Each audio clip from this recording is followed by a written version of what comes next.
Oi pessoal, tudo bem? Hoje a nossa aula vai ser sobre como fazer uma redação científica sem plágio, tá? Primeiro vamos entender o que é uma redação científica.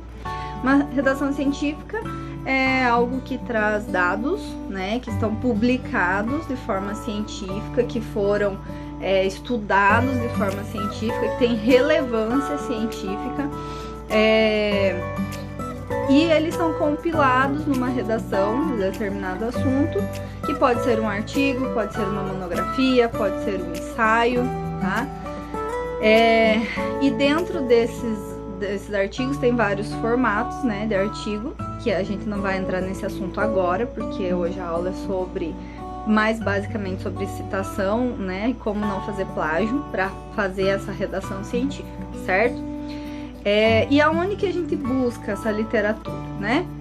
Essa literatura ela deve ser buscada em bases de dados científicos, né? Então a gente tem alguns exemplos que a gente mais usa dentro do meio acadêmico, que é a Cielo, PubMed, BIREM, Lilacs, ok? Cochrane, tem várias bases de dados, né? Dentro da área da fisioterapia a gente tem a base Pedro, tá? Que são artigos específicos de fisioterapia. Então a gente tem várias bases de dados que a gente pode buscar essas fontes, certo? Para uma redação científica a gente também pode usar livros, pode usar banco de teses, né? Pode usar dissertações, e cada uma dessas literaturas tem uma forma de ser referenciada, né? Porque o mais importante de tudo é isso, a gente entender que aquilo que nós vamos escrever numa redação científica já foi escrito por alguém, já foi dito, já foi publicado por alguém. Nós estamos apenas transferindo uma informação que foi interpretada, né? Foi interpretada por nós e está sendo transcrita no papel, né? Diante de um assunto que muitas vezes você tá escrevendo e que ainda ninguém escreveu, mas se você for ver as referências que você usou para chegar naquele compilado de ideias, teve muita gente que participou disso, e essas pessoas precisam receber o crédito por isso, né? Então usar uma referência bibliográfica faz com que você tenha a obrigação de dar os créditos para alguém, né? Mas professora, eu escrevi todo o artigo só com as minhas palavras, eu não usei referência bibliográfica. Tá, você escreveu com as suas palavras, né? Mas você estudou alguma coisa, você leu algum conteúdo, você buscou informações para que você tivesse esse conhecimento de chegar lá e escrever com as suas palavras, né? E a ideia é isso mesmo, tá? Uma redação científica, né? A ideia é que você veja todas as informações que existem sobre aquele assunto, domine aquele assunto e descreva sobre aquilo com as suas próprias palavras, só que você está se baseando no que outras pessoas já publicaram, no que outras pessoas já escreveram. Então, não foi algo que você criou, né? Algo novo, que não existe, que ninguém nunca falou sobre isso. É simplesmente algo, um conhecimento adquirido baseado em outras redações científicas, outros trabalhos, né? Alguém já teve o trabalho de pesquisar isso e escrever, seja um autor de livro, seja um autor de artigo, seja uma tese de dissertação, certo? Uma tese de doutorado, uma dissertação de mestrado, ok? E aí, como que eu sei se uma literatura é confiável para eu usar, né? Hoje a gente tem na internet uma infinidade de conteúdos, mas nem sempre esses conteúdos são confiáveis, né? A gente tem que ter essa noção crítica do que é realmente uma literatura confiável e o que não é. Bom, para começar, né, tem muitos artigos, assim, artigos no sentido de textos, né, que são publicados em sites, em blogs, tá? Esses artigos, eles funcionam mais como uma informação, né? eles normalmente estão voltados a uma determinada população, muitas vezes até a população acadêmica, profissional, mas eles não estão publicados de uma forma científica, eles são textos informativos, né? E que não devem ser utilizados como referência para uma redação científica, ok? Não significa que aqueles dados não são válidos, aquelas informações não são válidas, né? Ou estão erradas, tá? Mas existe uma chance maior de você estar diante de uma informação errada, né? Ou de uma informação equivocada, né? E aí, como que a gente faz para ter certeza que o material que a gente está usando é um material confiável, né? A gente tem uma escala, né, a gente tem como avaliar os artigos, né, dependendo do seu nível, do seu tipo, né, de desenho do estudo, para saber se ele tem confiabilidade ou não, tá? Primeiro, se for um artigo que está publicado numa revista científica, ele já é um artigo que merece ser analisado para ver se a gente pode usar ou não no nosso trabalho, tá? E aí existem várias escalas, né? Por exemplo, existe escala para avaliar revisão sistemática, tá? Tem, por exemplo, a escala Amstar, tá? Que você dá uma nota de acordo com todos os critérios, você analisa bem a metodologia que foi utilizada para realizar aquela revisão, né? Ver se ela obedece todos os critérios de uma revisão sistemática, porque às vezes tem revisão sistemática que é publicado como revisão sistemática, talvez por ser alguma revista que tem menos impacto, ela acaba passando e ela não seguiu bem todos os critérios de revisão sistemática, ou tem algumas limitações de acordo com o tema, né? Então a gente precisa entender o porquê dessas limitações, se são limitações reais que realmente não permitiram que ela seguisse todos os passos, ou se realmente não foi feito porque não foi seguido o passo. Existia condições de seguir todos os passos, de obedecer todos os critérios para ser considerado uma revisão sistemática, mas não obedeceu, né? Então você dá uma nota lá, se não me engano são 11 pontos, né? E quanto mais próximo do 11, melhor, né?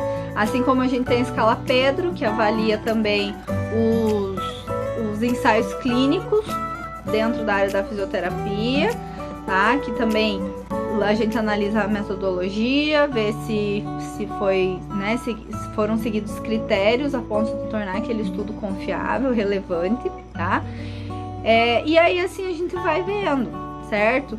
Por exemplo, relatos de caso. Relatos de caso, eles estão na base da pirâmide de evidência. Então, ele é considerado uma evidência fraca, ok?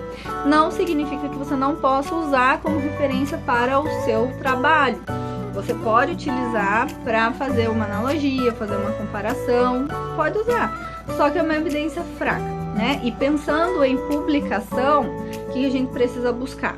A gente precisa buscar estudos de qualidade que tenham uma evidência forte para que o nosso estudo se torne também um estudo com uma alta relevância científica, certo? Então essa é a importância da gente escolher bem quais autores citar, quais artigos, tipos de estudo, né, citar, para que o nosso trabalho se torne também um trabalho de alto impacto científico, certo?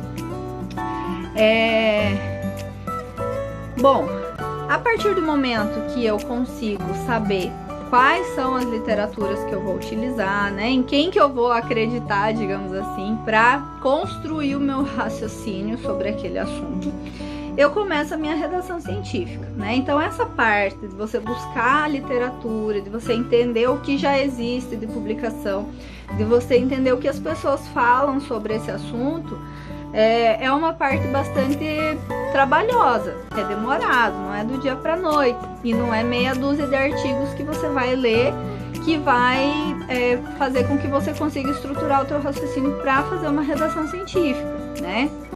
Então, por exemplo, quando você está montando um projeto científico que é antes de você realizar a sua pesquisa. Você programa toda a sua pesquisa, você monta o seu projeto, faz o planejamento, e a referência desse projeto, ela vai embasar os seus objetivos, a sua justificativa, ela vai fazer com que a importância do seu estudo fique evidente.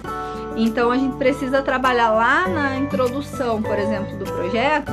Quando a gente vai escrever a introdução, a gente precisa colocar o quê? A gente precisa começar num panorama geral do assunto, abordando o assunto de forma geral e ir levando para o específico, né? Até afunilar e chegar no específico. E o que vai fazer com que a gente chegue no específico? É o que a gente chama de estado da arte. É quando você mostra ali dentro da introdução do seu projeto que você tem o que tem de mais recente, de mais relevante na literatura sobre isso, né? E que muitas vezes a gente está querendo pesquisar algo que ou não tem ainda, né? Não tem, ou tem poucos estudos, ou tem estudos de não muita qualidade. Então é assim que a gente vai embasando, né? Tudo isso que a gente vai escrever vai ser baseado em alguém que já escreveu alguma coisa, né? Então, para eu conseguir falar de um assunto, escrever sobre um assunto, eu tenho que ter um domínio sobre esse assunto, né? E isso é só a introdução do projeto, né? Mas depois, né, quando a gente for pensar na metodologia, a gente vai levar em consideração isso também. Porque a gente precisa saber se existem, por exemplo, escalas, né? Eu quero analisar, quantificar alguma coisa. Eu preciso saber, já existe alguma ferramenta, algum método, alguma escala, alguma coisa que eu possa usar para quantificar isso que eu quero? Ou isso que eu quero quantificar não é nem quantificável, quanto mais existem ferramentas. Então essa pesquisa inicial, ela vai me dar esse norte, ela vai abrir o meu horizonte em relação ao que eu quero pesquisar.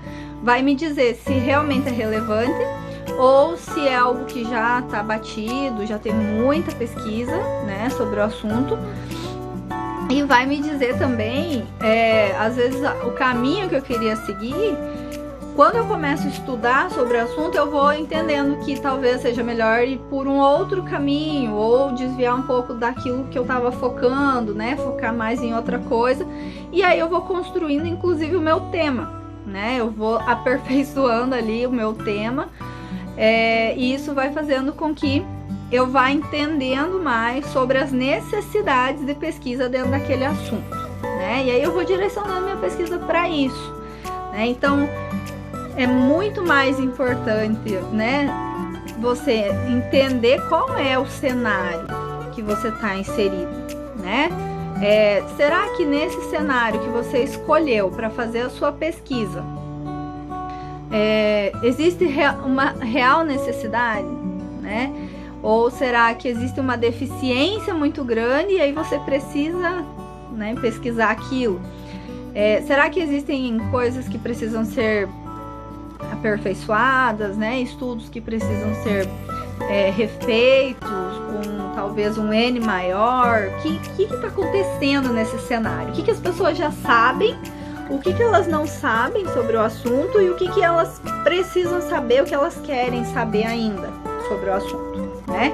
Então, quando a gente tem esse panorama, a gente começa, inclusive, saber filtrar mais a nossa pesquisa, saber que artigos procurar, né? Como estruturar a minha estratégia de busca, né? Quais os descritores utilizar. Então, para onde que eu quero levar essa minha pesquisa? Aí eu vou, né? Tudo vai ficando mais claro, certo? E aí eu começo, de fato, quando eu já tenho esse arsenal, né? Já tô com tudo pronto, eu começo a escrever o meu trabalho, certo? E aí, normalmente, a gente começa a escrever pela introdução, né?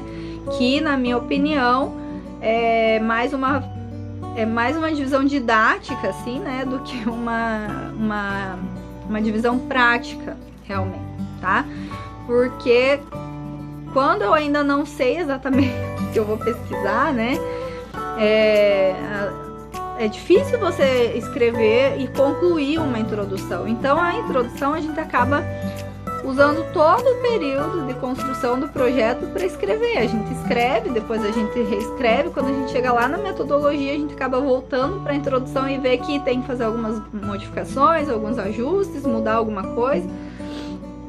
Mas é nosso primeiro exercício, digamos assim, com a redação científica, a introdução, né? Então, é onde vocês vão escrever, começar a escrever baseado no que vocês leram, e que vocês vão ter que fazer as citações, vocês vão ter que colocar as referências de acordo com as normas, e vocês não podem correr o risco de cometer um plágio, né? E aí, para entender o que é plágio, primeiro a gente tem que entender o que é uma citação, né? O que é uma referência bibliográfica? Bom, a referência bibliográfica é isso que eu falei, né? É todo o material que você usa, que na verdade não usa mais esse termo referência bibliográfica, porque referência bibliográfica remete à referência em livros só, né? Mas a gente usa então o termo referências, porque isso envolve tudo que eu falei, envolve artigos, livros, periódicos, teses, dissertações, tá? Literatura cinza, que são as literaturas oficiais do Ministério da Saúde, por exemplo, né? Os manuais, documentos oficiais, leis, tudo, tá? Todos esses documentos oficiais aí que não tem um autor especificamente, né? É um documento que norteia, que guia as ações em saúde, certo? E isso pode ser usado, tá? A gente pode citar lei, pode citar as regulamentações do CREFITO, do COFITO, né? Tudo isso pode ser utilizado numa redação científica, ok? Lógico que cada um tem a sua forma devida de ser referenciado, como, né, normas da ABNT. Então, lá na ABNT existe uma regulamentação sobre como citar cada uma dessas coisas que eu falei para vocês, tá? Não é o mesmo padrão para todo mundo, para todas as literaturas, tá? Cada uma de acordo com a seu desenho é citado de uma forma, ok? Então, e aí a gente tem várias formas de citar, né? A forma que é mais recomendada, digamos assim, é a citação indireta. O que é a citação indireta? É isso que eu já falei com vocês. Você ler, né? Ler várias coisas sobre aquele assunto, entender aquele assunto, interpretar e escrever sobre aquilo, né? Escrever sobre as suas interpretações do assunto. Desculpa. E aí no final você coloca, né, quem foram os autores que basearam o seu raciocínio, tá? O autor e o ano, normalmente, tá? Vamos falar que a gente tá usando artigo aqui, porque as outras referências, né, depois a gente fala um pouquinho mais sobre isso, tá? Vamos supor que foi Fernando Silva e ele escreveu um artigo, publicou o artigo em 2019, tá?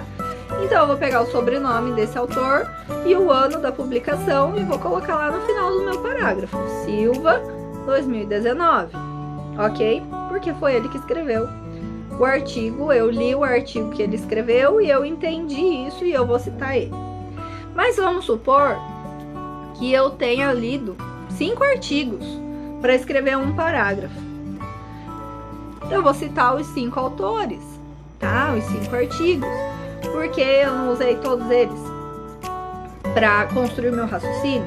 Então, todos eles merecem o crédito, todos eles vão entrar na minha listinha ali de colaboradores, né? Da construção do meu raciocínio. Então, eu vou citar os 5, certo? Vejam bem, citação indireta, você vai parafrasear os autores.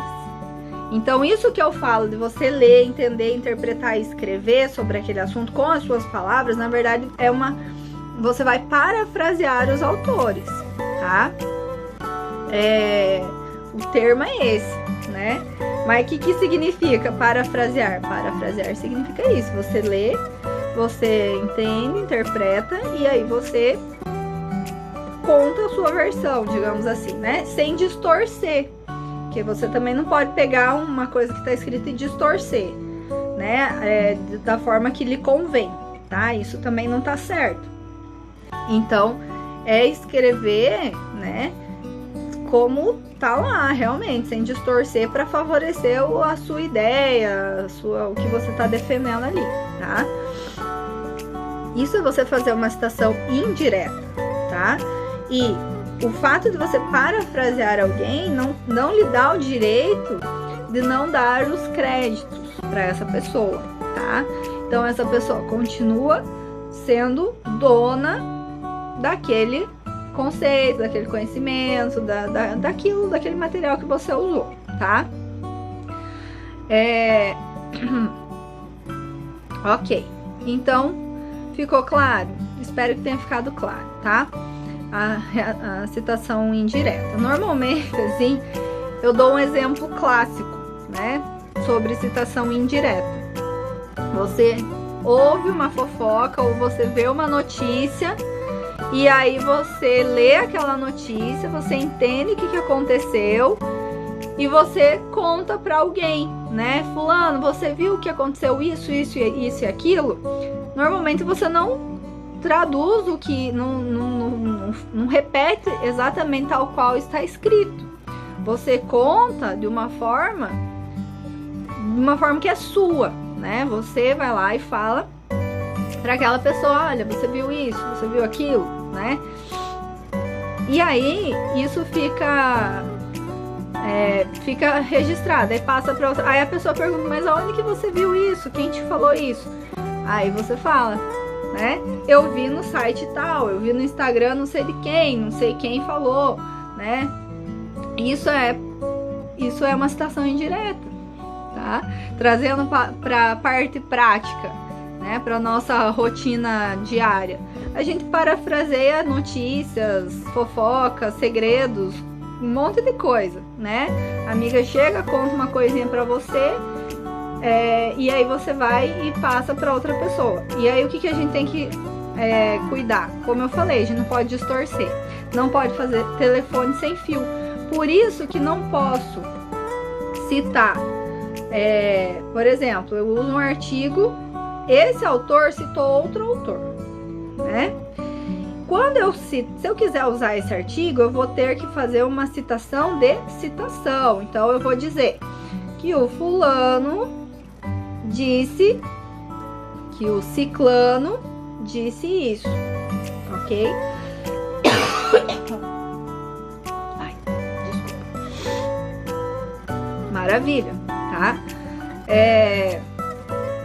E como que eu uso isso? Eu uso o famoso APUD, ok? Em termos práticos, o ideal é que não se use citação de citação. O ideal é que você busque a literatura primária, fonte primária, tá? Porque às vezes esse mesmo autor que foi citado por esse, ele já foi citado por vários. Então, assim, ele é uma referência clássica, digamos assim, né? Então, por isso que muita gente cita ele. O ideal é o quê? Que você busque essa fonte original, esse estudo primário ali, para daí você citar esse artigo mesmo, o autor principal, o autor que é o dono da ideia mesmo, tá? Mas vamos supor que você não procurou, não achou, você procurou, não está disponível, não encontrou ninguém que tenha, que possa se disponibilizar, né? É uma literatura muito antiga e aí acaba que não sei, né? Não conseguiu. Aí você usou a APUD, certo? Então você vai, vamos supor que lá no artigo do Fernando Silva, ele citou o Marcos Pereira, né?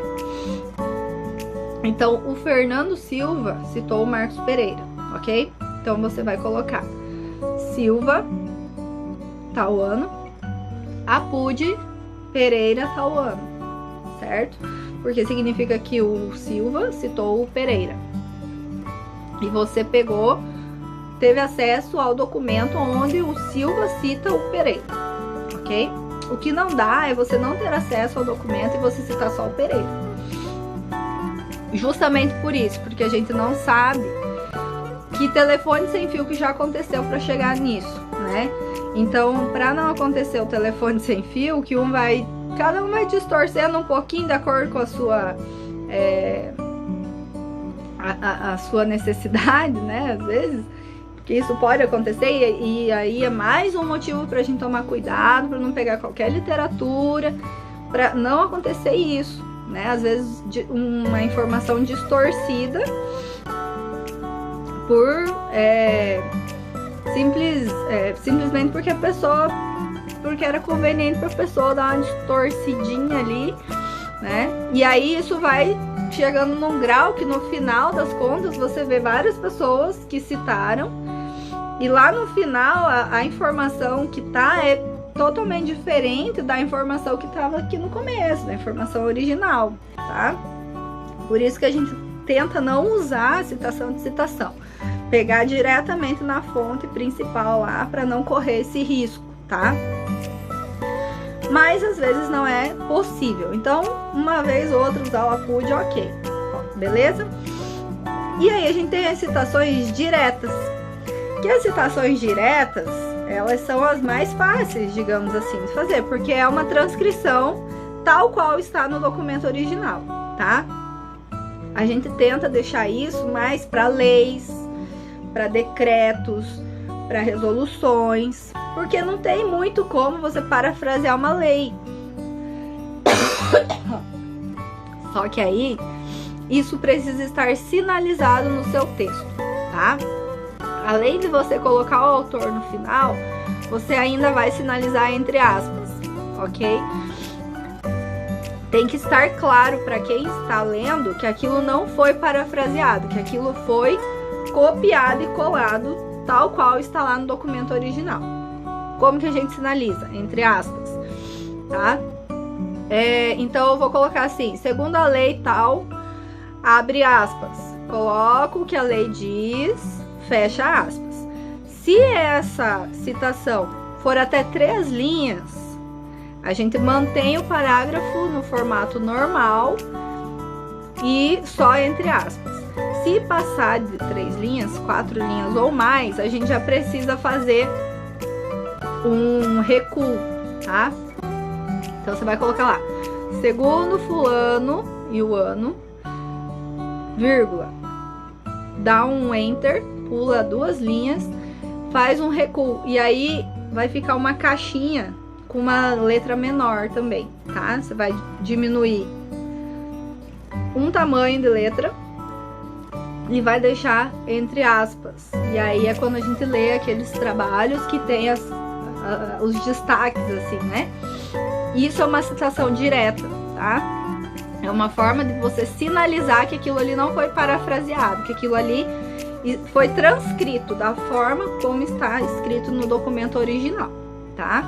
Do mesmo jeito, vai colocar o autor. Se você falar segundo fulano, no final você não precisa colocar, porque você já colocou ali, né? Mas se você não colocar, aí no final você coloca tal qual você coloca numa citação indireta, tá?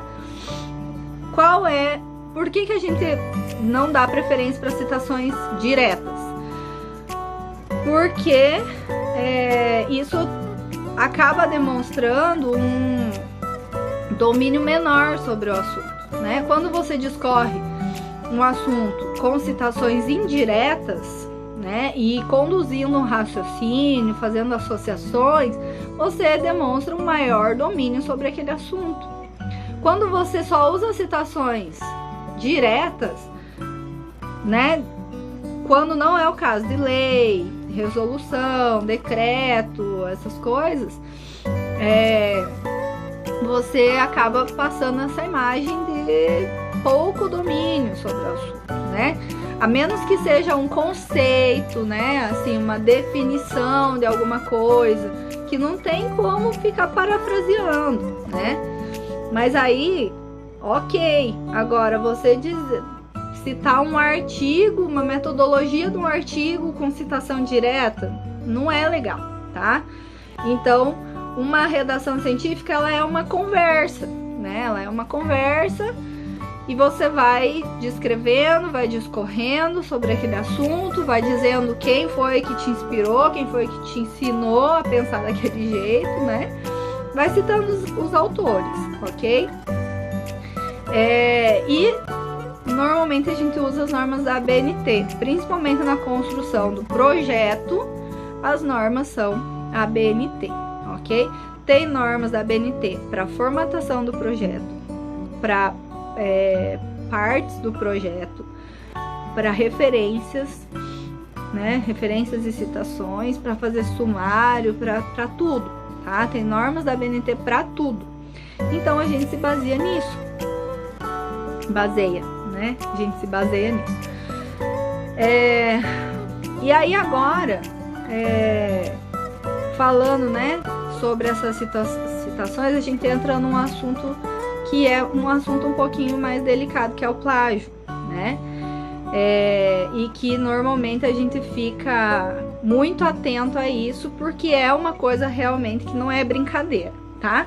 Mas para isso eu vou gravar uma segunda aula, tá? Agora na sequência, e aí a gente vai falar especificamente sobre o plágio, tá? Eu espero que vocês tenham entendido a questão das citações e que qualquer dúvida a gente vai conversando, vocês vão me perguntando e aí a gente vai resolvendo essas questões, ok?